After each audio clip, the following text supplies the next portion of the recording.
નમસ્કાર, ધર્મલોકમાં આપનું સ્વાગત છે। હું છું કૃષ્ણા।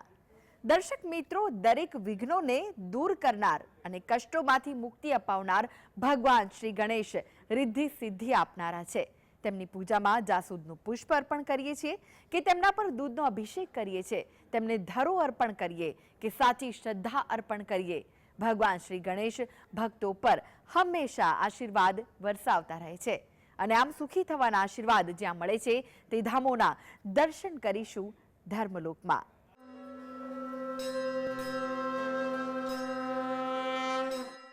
કોઈ પણ કાર્યની શરૂઆત કરતા પહેલા ગણપતિની સ્થાપના કરવાથી તે કાર્ય નિર્વિઘ્ને પૂર્ણ થાય છે। ત્યારે એવા જ દુઃખહર્તા અને વિઘ્નહર્તા એટલે કે તમામ દુઃખ અને વિઘ્નને હરનારા ગણપતિ દાદાનું ભવ્ય મંદિરના દર્શન કરીએ અને જાણીએ મંદિરનો મહિમા।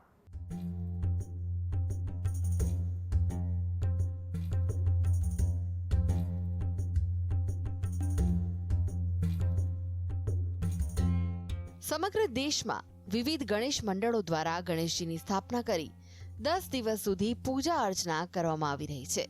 ત્યારે ભાવનગરનું અષ્ટવિનાયક મંદિર પણ ભક્તોથી ઉભરાઈ રહ્યું છે।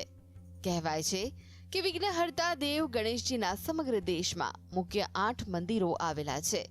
આ તમામ મંદિરો મહારાષ્ટ્રમાં આવેલા છે, જેમાં શ્રી મયુરેશ્વર, સિદ્ધિવિનાયક, શ્રી બલ્લાલેશ્વર, શ્રી વરદ વિનાયક, શ્રી ચિંતામણી, શ્રી ગિરિજરાજમઠ, શ્રી વિઘ્નેશ્વર, શ્રી મહાગણપતિનો સમાવેશ થાય છે।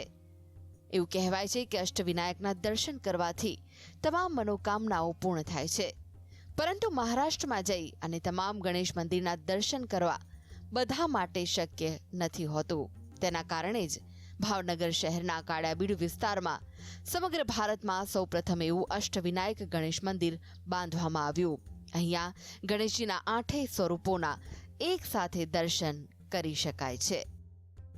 સમગ્ર વિશ્વમાં સૌપ્રથમ અષ્ટવિનાયક સિદ્ધિવિનાયક મંદિરના પ્રટાગણમાં 11 દિવસ મહોત્સવ ચાલી રહ્યો છે, જેમાં સવારે મંગળા આરતી દર્શન, બપોરે રાજભોગ આરતી દર્શન, 4 થી 6 બહેનોનો સત્સંગ અને 7.25 કલાકે ઉત્સવ આરતી દર્શન રાખવામાં આવ્યું છે। આ દિવસે 11 દિવસ ગણપતિની આરાધના કરવાથી, લાડુ જમાડવાથી, દુર્વા ચડાવવાથી, હાર ચડાવવાથી તમારી સર્વ મનોકામના પૂરી થાય છે। મંદિરની વિશેષતા એ છે કે સમગ્ર વિશ્વમાં જેમ કીધું કે અષ્ટવિનાયક જેમ 12 જ્યોતિર્લિંગ સ્વરૂપ બિરાજિત છે, એમ મહારાષ્ટ્રમાં 8 જગ્યાએ અલગ અલગ ગણપતિનું સ્વરૂપ બિરાજિત છે સ્વયંભૂ।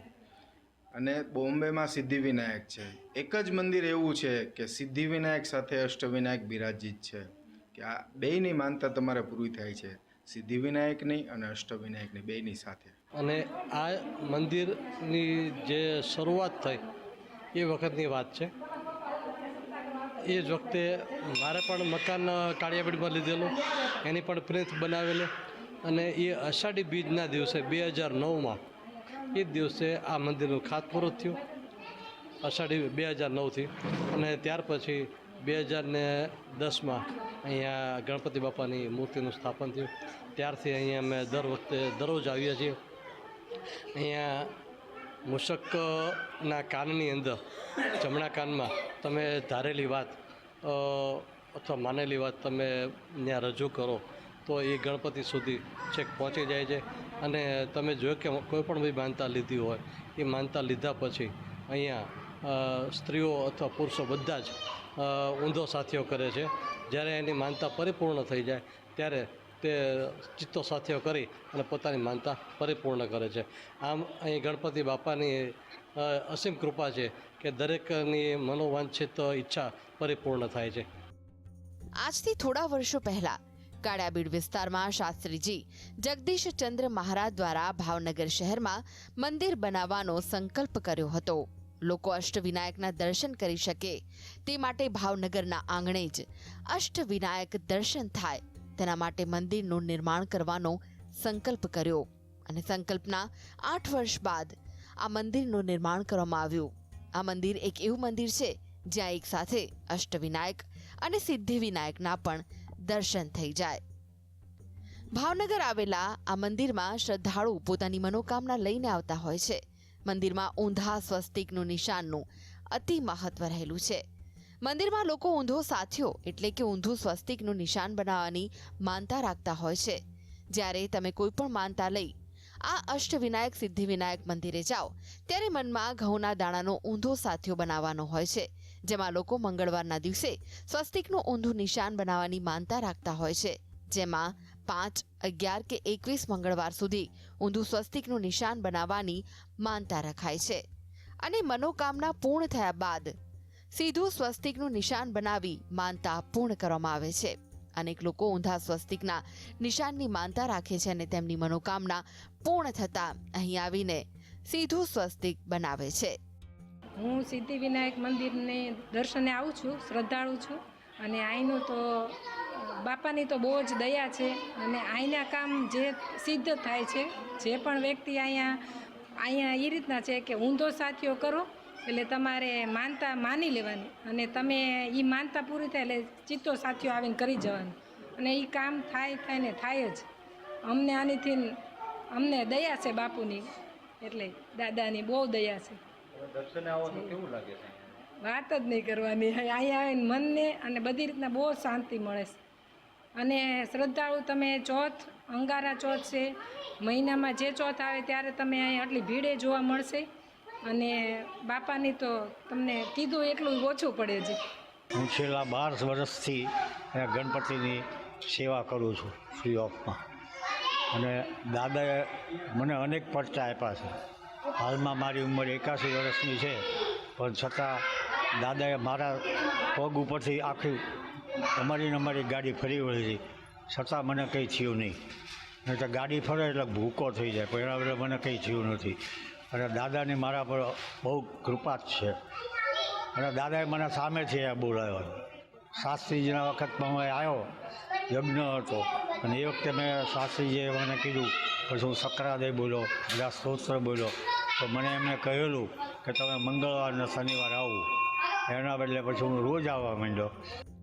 ગણેશજી મહારાજની પ્રતિમાની સામે જ મૂષક મહારાજ બિરાજમાન છે, જે મૂષક દેવના જમણા કાનમાં તમારી મનોકામના કહેવાથી તે મનોકામના પૂર્ણ થતી હોય તેવી લોકવાયકા છે. આ ઉપરાંત મંદિરની સામે 12 વર્ષ જૂનું આંકડાનું વૃક્ષ આવેલું છે. કહેવાય છે કે 12 વર્ષ કરતાં વધુ જૂનું આંકડાનું વૃક્ષ હોય ત્યાં ગણેશજીનો વાસ હોય છે. લોકો તેના પણ દર્શન કરીને ધન્ય થાય છે. ગણેશજીના આ મંદિર સાથે ભક્તોની આસ્થા જોડાયેલી છે અને એટલે જ દૂર દૂરથી પણ ભક્તો અષ્ટવિનાયકના ચરણોમાં શીશ ઝુકાવવા આવે છે. અરવિંદ ભટ્ટી સાથે ધર્મલોક ડેસ્ક, GSTV. આસ્થા, શ્રદ્ધા અને સમર્પણનો સમન્વય જો આપની ભક્તિમાં જોવા મળે છે તો સમજો કે આપના પર શ્રી ગણેશની દ્રષ્ટિ અવશ્ય પડશે. જેના પર વિઘ્નહર્તાની દ્રષ્ટિ બની રહે તો સમજો કે તે દુઃખનો દરિયો તરી ગયો. જામનગરથી આશરે 16 કિલોમીટર દૂર કાલાવડ રોડ પર સપડામાં સિદ્ધિવિનાયકનું સુપ્રસિદ્ધ અને પ્રાચીન મંદિર આવેલું છે. સામાન્ય રીતે ડાબી સૂંઢના ગણેશના દર્શન થતા હોય છે, પરંતુ ખૂબ જ ઓછા મંદિરો આવેલા છે જ્યાં જમણી સૂંઢવાળા ગણેશજીના દર્શન થાય. મુંબઈમાં આવેલા સિદ્ધિવિનાયકની જેમ જ અહીં સપડામાં જમણી સૂંઢવાળા ગણેશજી જોવા મળે છે, જેના દર્શન માત્રથી મનોકામના સિદ્ધ થાય છે. સપડાના ડુંગર પર સ્વયંભૂ સિદ્ધિવિનાયક મૂર્તિ બિરાજમાન છે. માન્યતા છે કે આશરે 500 વર્ષ પહેલા અહીં એક ગુર્જર સુથારના એક વ્યક્તિને બાપા સપનામાં આવ્યા અને કહ્યું કે ડુંગર નજીક આવેલી નદી, જે હાલ રૂપારેલ નદીથી ઓળખાય છે, તે નદીમાં છું, જેને કાઢીને ડુંગર પર લઈ જવા જણાવ્યું. બાદમાં તેને બળદ લઈને મૂર્તિ નદીમાં કાઢવામાં આવી. કહેવાય છે કે ટેકરી પર ગાડાથી બાપાની મૂર્તિ સ્વયંભૂ અહીં સ્થાપિત થઈ છે. અહીં સામાન્ય દિવસોમાં પણ ગણેશ ભક્તો મોટી સંખ્યામાં આવે છે. મંગળવારે ભક્તોની અહીં ભીડ જામે છે. ભક્તો અહીં દર્શન માત્રથી ધન્યતા અનુભવે છે. અનેક ભક્તો તો અહીં નિયમિત દર્શન માટે આવે છે. ભક્તોને સિદ્ધિવિનાયક પર અપાર શ્રદ્ધા છે અને પોતાની મનોકામના પૂર્ણ થતી હોવાની આસ્થા ભક્તોને છે. અહીં દર્શન માટે દોડી આવે છે. આ મંદિર આજથી 550-600 વર્ષ જૂનું છે, જે ગુજર સુતારને સપનામાં આવ્યા છે. જે ગુજર સુતાર એનો વ્યવસાય નાનું મોટું સુતારી કામ અથવા તો રજપૂત લોકોની ખેતીવાડી વાવતા અને ગણપતિ બાપાના ઉપાસક હતા. જ્યારે આ ગણપતિ બાપાની પ્રતિભા એને સપને દેખાણી, પાછળ જે નદી છે ભાગદંડી નદી, એના તળિયામાં હતા. 3 દિવસ સુધી સપને દેખાણા અને વેણે વાત કરી, મારો વજન ફૂલ જેવું છે, તું મને અહીંથી બહાર કાઢ, તારા બળદગાડામાં બેસાડી દે, જ્યાં ઊભું રહી જાય ત્યાં મારા નામની નાની ડેરી બનાવ. જ્યારે કાઢે છે પ્રતિભા ગણપતિ બાપાની ગુજર સુતાર અને એના બળદગાડામાં બેસાડી દઈએ છે. એટલે અહીંયા ઉપર આવવા માટેના રસ્તા નહોતા, પણ બળદગાડામાં બેસાડે એ ભેગા બળદગાડા ઉપર એની મેતે હાલતા થઈ ગયા. જ્યાં દાદા બિરાજમાન છે, કોઈ પ્રાણ પ્રતિષ્ઠા નથી કરી, જે તે સમયમાં ખુદ સ્વયં બિરાજમાન છે. જામનગર નજીક આવેલા સપડા સિદ્ધિ વિનાયકનું મંદિર પ્રાચીન અને પ્રસિદ્ધ તો છે જ, પરંતુ મંદિર સાથે કેટલીક માન્યતાઓ પણ જોડાયેલી છે.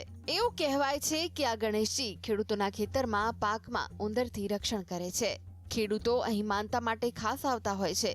માનવામાં આવે છે કે અહીં ડુંગર પરના કોઈ પણ પથ્થર લઈને તેને સિંદૂર લગાવવામાં આવે, બાદમાં તેને ખેડૂતો પોતાના ખેતરોમાં સ્થાપિત કરે છે. ખેડૂતોને આસ્થા છે કે અહીં પથ્થરોનું આસ્થા સાથે સ્થાપન કરવામાં આવે તો પાકમાં ઉંદરથી થતું નુકસાનથી બચી શકાય છે.